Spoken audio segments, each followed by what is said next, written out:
Assalamualaikum warahmatullahi wabarakatuh. Perkenalkan, nama saya Nurul Hidayanti, NIM E 20193123. Baik, di sini saya dari kelompok 8 akan mempresentasikan materi dengan judul pemeriksaan persediaan atau inventory. Saya sebagai pemateri pertama akan menjelaskan tentang pengertian persediaan. Pada umumnya, persediaan atau inventory merupakan barang dagang yang utama dalam perusahaan dagang. Persediaan termasuk dalam golongan aset lancar perusahaan yang berperan penting dalam menghasilkan laba perusahaan.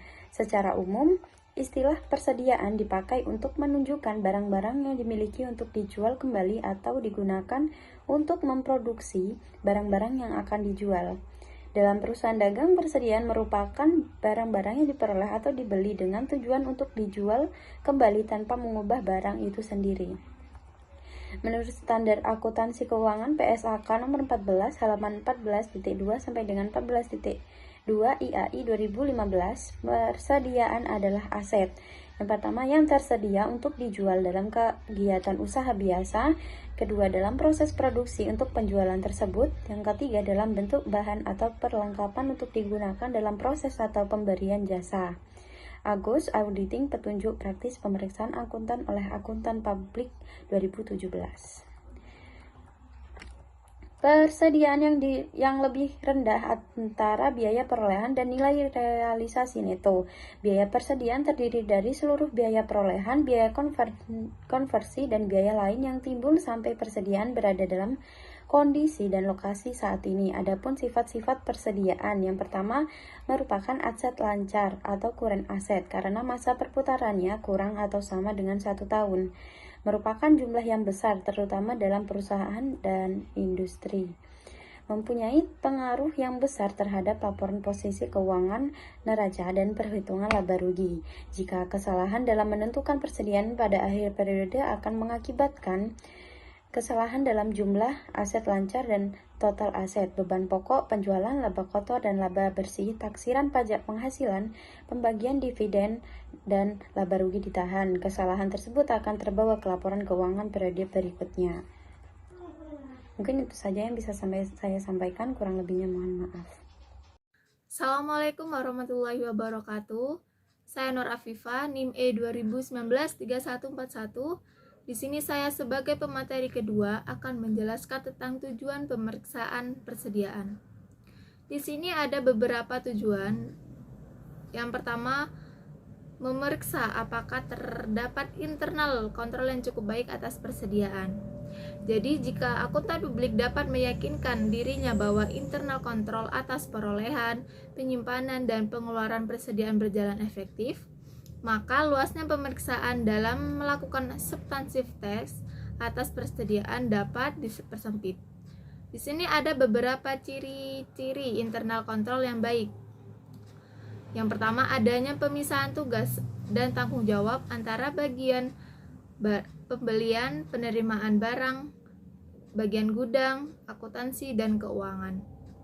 Yang kedua, digunakannya formulir yang pre-number, yaitu bernomor urut tercetak, seperti permintaan pembelian, order pembelian, surat jalan, order penjualan, dan juga faktur penjualan. Ciri yang ketiga yaitu adanya sistem otorisasi, baik untuk pembelian, penjualan, penerimaan kas atau bank, maupun pengeluaran kas atau bank. Ciri yang keempat yaitu digunakannya anggaran untuk pembelian, produksi, penjualan, dan penerimaan serta pengeluaran kas. Ciri yang kelima yaitu pemesanan barang dilakukan dengan memperhitungkan ekonomi order quantity dan iron stock. Ciri yang keenam yaitu digunakannya perpetual inventory system dan stock card, terutama di perusahaan yang nilai persediaan per jenisnya cukup material.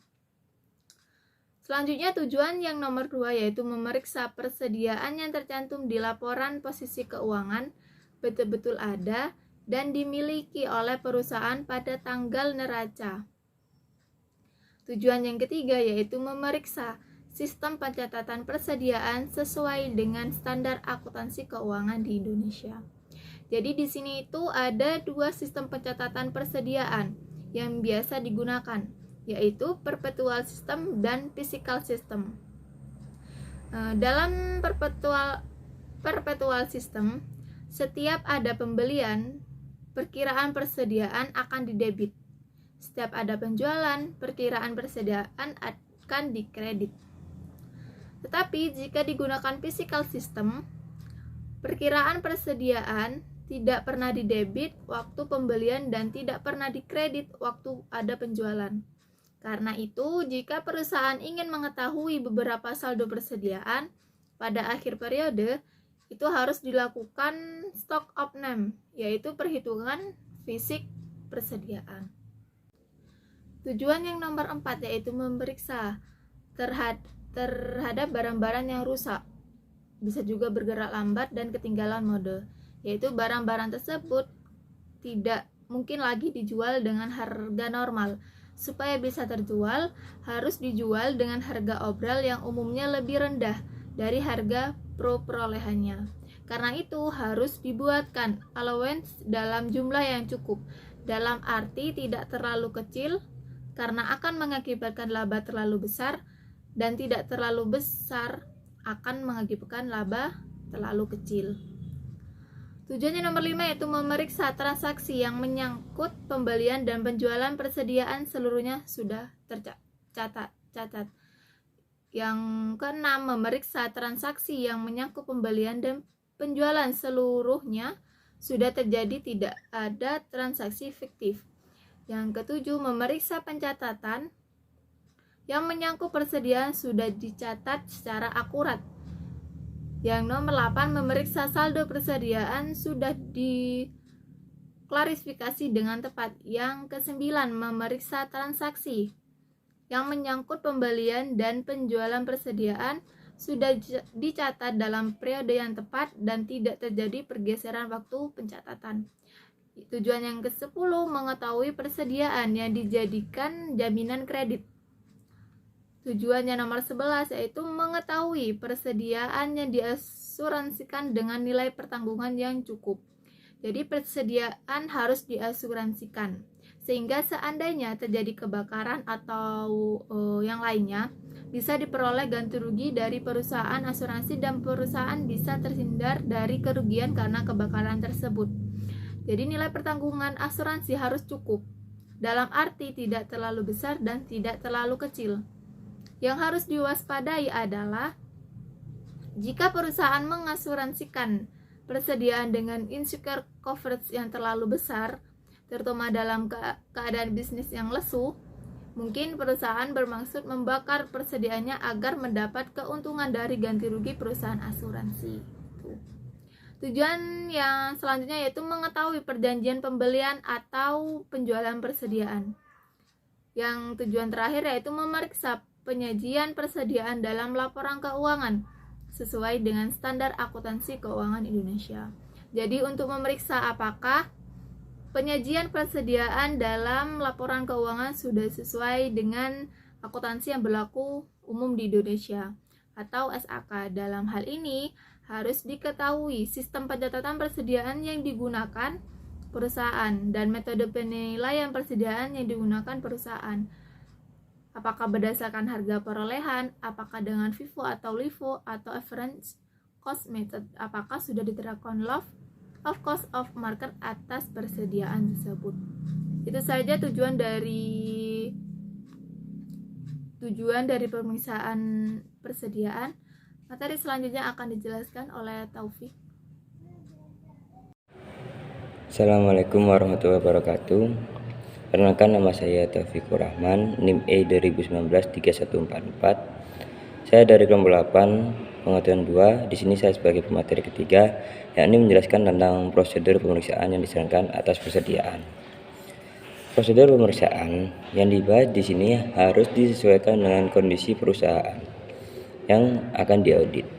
Prosedur pemeriksaan mencakup yang pertama pembelian, kedua penyimpanan, ketiga pemakaian, dan yang keempat penjualan persediaan. Karena berkaitan dengan siklus pembelian, utang dan pengeluaran kas, serta siklus penjualan, piutang dan penerimaan kas. Adapun prosedur pemeriksaan dibagi Yang pertama, prosedur compliance test, yaitu ada pelajari dan evaluasi internal kontrol atas persediaan. Auditor biasanya menggunakan internal control questionnaires.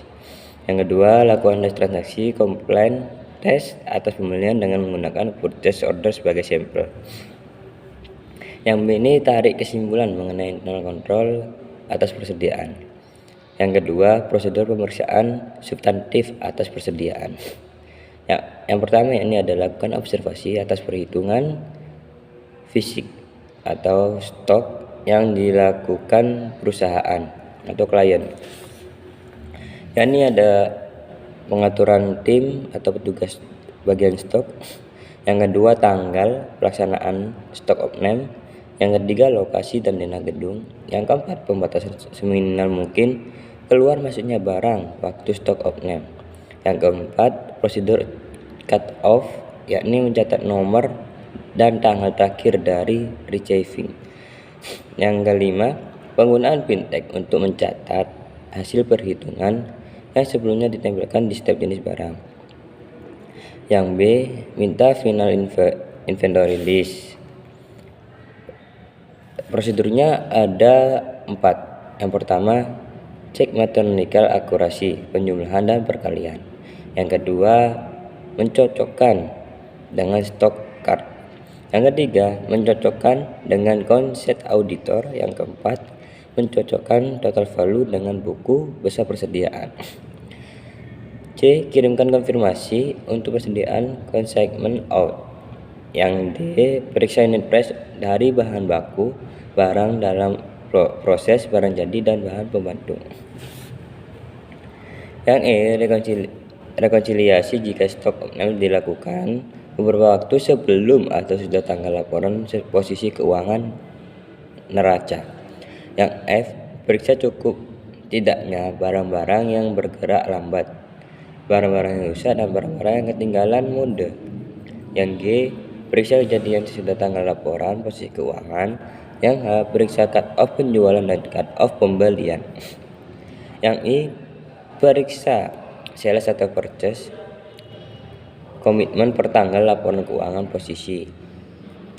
Yang J, seandainya barang dalam perjalanan good in transit, lakukan hal yang pertama, minta rincian good in transit per tanggal neraca. Yang kedua, periksa mathematical accuracy. Yang ketiga, periksa suitcase clearance. Yang K, periksa jawaban konfirmasi dari bank, perjanjian kredit, dan notulen rapat. Yang L, lakukan analisis produser untuk persediaan. Yang M, buat kesimpulan dan hasil pemeriksaan persediaan. Yang M, periksa penyajian persediaan di laporan keuangan sesuai dengan standar akuntansi yang berlaku di Indonesia. Seperti itu.